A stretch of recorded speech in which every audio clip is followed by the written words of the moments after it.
What's good, y'all? And welcome back to another preseason preview video. In today's video, we're going over the Brooklyn Nets. If this is your first preseason preview video of mine you're seeing, basically what I do is go over the offseason, give a little recap there, and then try to look into the future and see what we can expect in this upcoming season. I'm going to be dropping videos on all 30 NBA teams, so make sure you check out the channel for the ones that I already uploaded. Make sure you hit that subscribe button for the ones that are coming in the future. And last but not least, make sure you check out that link in the description to the Roundball Renaissance channel. I was just on their channel. My guest episode will be up by the time you guys are seeing this video. I talk about my New York Knicks. It's a great video, great content creator. Make sure you check that out. But without further ado, let's just get right into it and talk about the Brooklyn Nets. Last year wasn't a very good season by any stretch, but that was kind of expected. The Nets ended up being the 12th seed, going 26-56, and honestly, to start off the year, they came out pretty hot, and they surprised a lot of people. I know they surprised me a little bit. Shout out to Jordi Fernandez. It was his first time taking over as head coach, and he really had the Nets playing good basketball despite the talent that they really lacked. Then as it got further into the year, you saw the Nets more and more committed towards the tank of it and just kind of started pulling some guys, started trading some guys away, and really just were like, all right, we are a tanking team. And this offseason, they even further committed to that. They broke down the team a little bit more. They added a bunch of young guys, and we might as well just get right into the offseason moves the Brooklyn Nets made. Before we talk about the guys that they brought in, I do want to highlight just a few of the guys that they lost this offseason. The number one guy, of course, is Cameron Johnson. They traded him away very early in this offseason to the Denver Nuggets in exchange for Michael Porter Jr. and a 2032 first round pick unprotected from the Denver Nuggets. I really like this move for the Brooklyn Nets just for the fact alone that they got an unprotected first round pick all the way out in 2032 from the Denver Nuggets as well. They're pretty much built on the back of Jokic, and hopefully Jokic is still chugging along, being amazing at 2032 on the Denver Nuggets.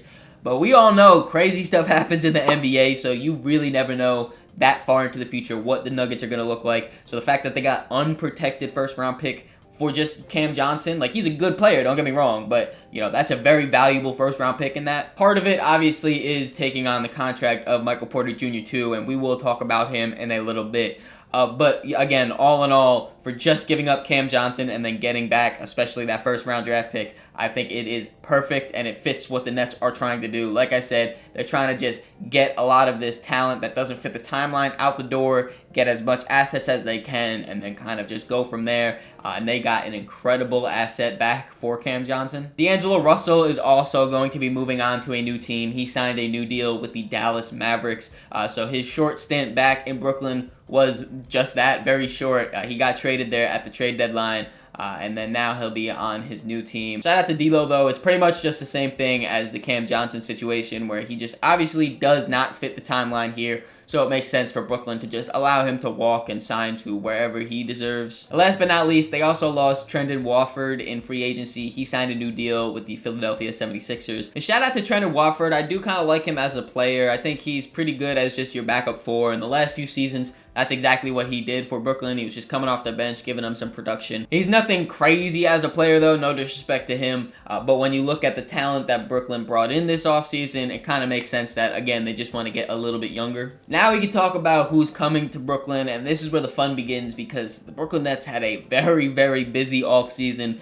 So let's just jump right into it. Let's start with the trades that they made because they did make a few of them. The first one, of course, is the Cam Johnson for MPJ trade. I've already mentioned a little bit about the draft capital, and I do think that that is the main reason on why Brooklyn did that trade. But also just MPJ as a player, he's going to be under contract for the next few seasons. He could be a player where Brooklyn tries to build back up a little bit some of his value and then flip him at a later date. Whether that's this trade deadline, next offseason, in a few years, whatever it is, I do think that MPJ is obviously a solid NBA player.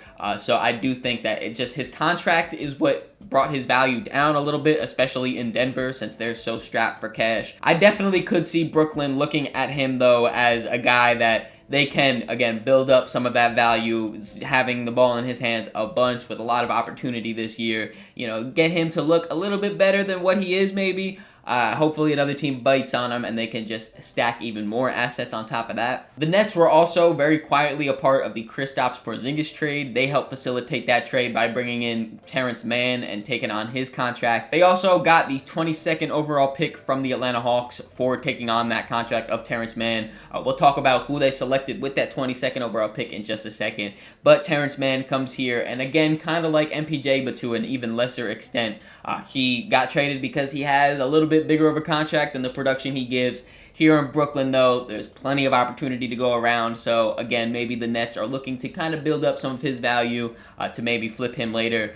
If not, though, at the bare minimum, he's just a 3-and-D wing that will eat up some minutes and take some shots. And as of now, the last trade that the Brooklyn Nets have made was acquiring Haywood Highsmith from the Miami Heat. They gave up a 2026 second-round pick in exchange for Haywood Highsmith and a 2032 second-round pick. Again, this move was motivated by Miami looking to clear up some cap space. Brooklyn, since they don't really have a lot of expectations and they have plenty of cap space, they decided, yeah, we'll take on that contract, give us a little bit more draft capital, and everyone's happy. And I've always said, when you're a rebuilding team, especially those really early on rebuilding teams, you should be doing these exact type of moves where you're taking on bigger salaries and getting draft capital in exchange for that, because, again, I've said it many times, for these rebuilding teams, your main goal is to gather as much assets as possible, whether that's young players or draft capital, whatever it is. You want to do that. And the Brooklyn Nets did a fantastic job at getting a bunch of draft capital, even going on to last season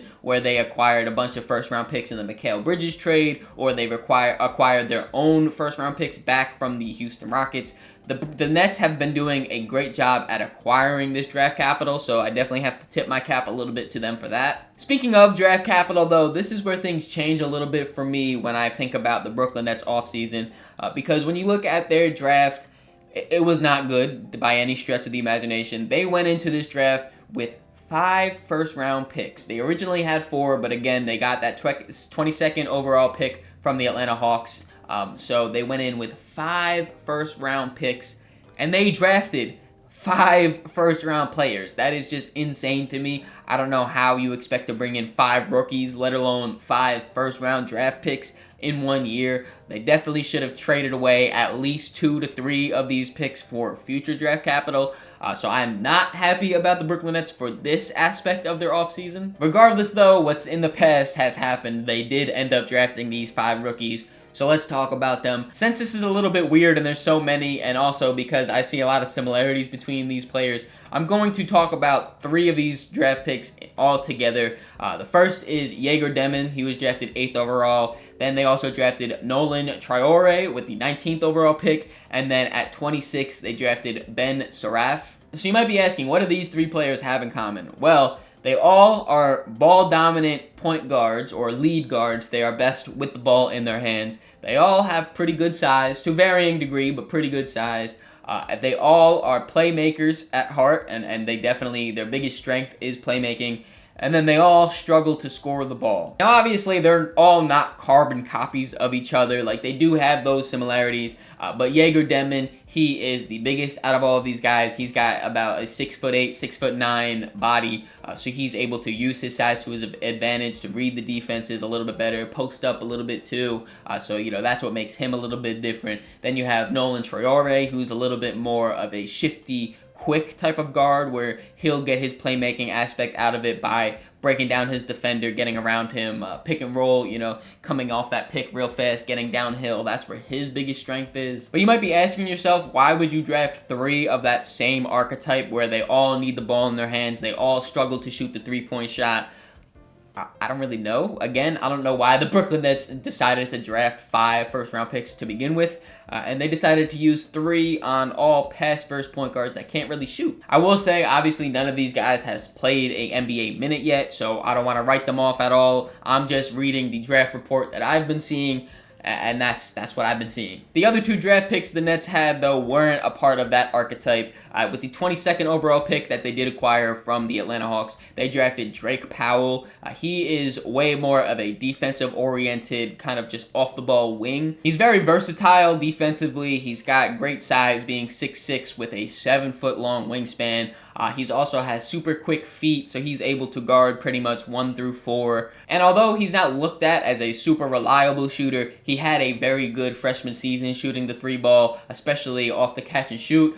So if that's able to really transfer over to the NBA and maybe even get a little bit better and more consistent, he could be a great, fantastic 3-and-D prospect. And then the last of their first round draft picks, they drafted Danny Wolf with the 27th overall pick.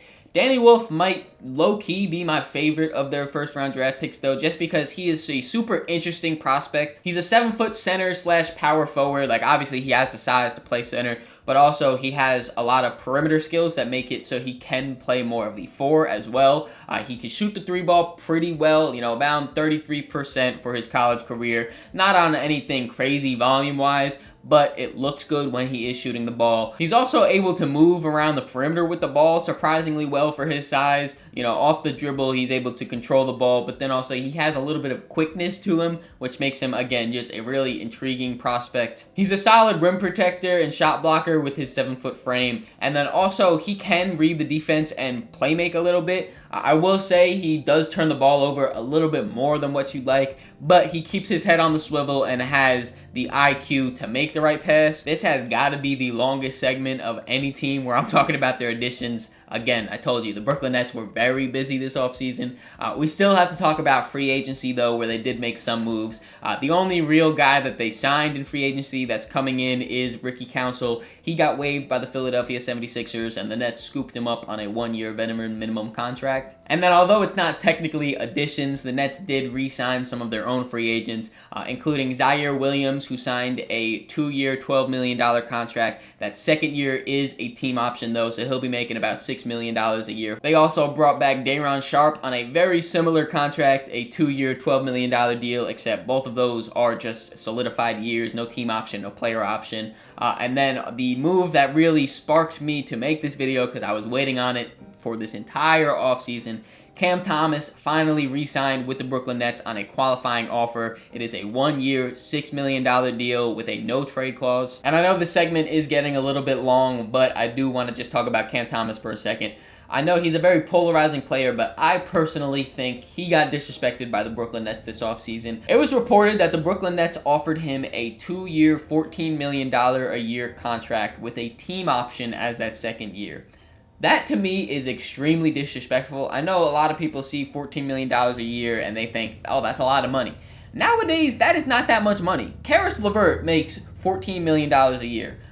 I definitely think that Cam Thomas is a much better player than Caris LeVert. 100%. Now, I will say, I know it was reported that Cam Thomas was looking for Emmanuel Quickley money. I wouldn't sign him to that, but I do think that Cam Thomas deserves $20 million, $25 million even. I think that would be a respectable contract for what Cam Thomas gives you. Obviously, the Brooklyn Nets didn't think so, and that's really all that matters, so they didn't offer it to him. He signs the qualifying offer. If I had to bet any amount of money, I would say that this is the last year Cam Thomas will be a Brooklyn Net.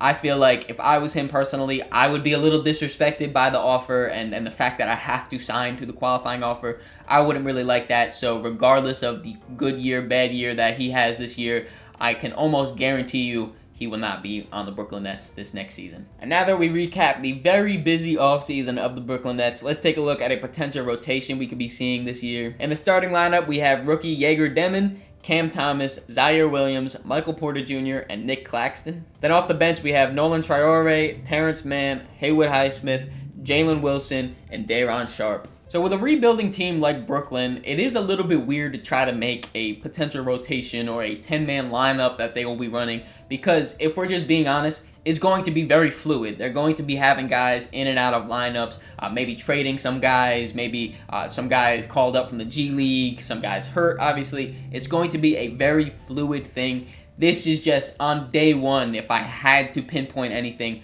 I would say these are the 10 guys probably going to be playing. And like I was mentioning before, like they could also trade some guys at the trade deadline. Like Nick Claxton, definitely not safe. I don't know if he's going to be on this roster by the end of the year. Michael Porter Jr., again, I don't know if it's this year, next year, in the offseason, whatever. He is definitely a trade candidate though. Same thing with Terrence Mann or Haywood Highsmith. I wouldn't be surprised if some of these guys are having good starts to the year, if teams are calling the Nets, and of course the Nets shouldn't hold back. They should definitely just ship these guys out for, you know, draft capital, young guys, whatever it is. And again, if that happens, then they're going to have to shift some lineups around. So we have that solidified 10, but I do have some notable reserves, like their other rookies of Drake Powell, Ben Seraph, and then also Danny Wolf. Also on top of that, you have guys like Keon Johnson, who played almost 80 games last year for the Brooklyn Nets. He definitely deserves some type of PT. Will he get it? I don't know. Will he get it from day one? I don't know. Also, Noah Clowney, he can kind of be thrown in that as well. I like him as a young player.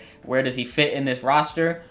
I don't know, but he's on it and maybe deserves some minutes. But when I look at this roster, honestly, what I expect to see a lot of is a lot of Cam Thomas shooting, a lot of Michael Porter Jr. shooting. Those two guys are going to get majority of the shots. The rest of the guys are pretty much going to be spotting up and just kind of vibing, I guess. Like, you know, obviously it's not going to be 100% Cam Thomas and Michael Porter Jr., but I do think a large majority of the shots are going to be coming from those two guys. And now it's time to talk about my ceiling, floor, and expectation for the Brooklyn Nets. I'm going to be honest, the ceiling and floor are damn near identical. I wanted to almost put them all the same, but I couldn't really do that. So the ceiling for the Brooklyn Nets is the 14th seed and obviously in the lottery. Their floor is the 15th seed and the worst team in the entire NBA.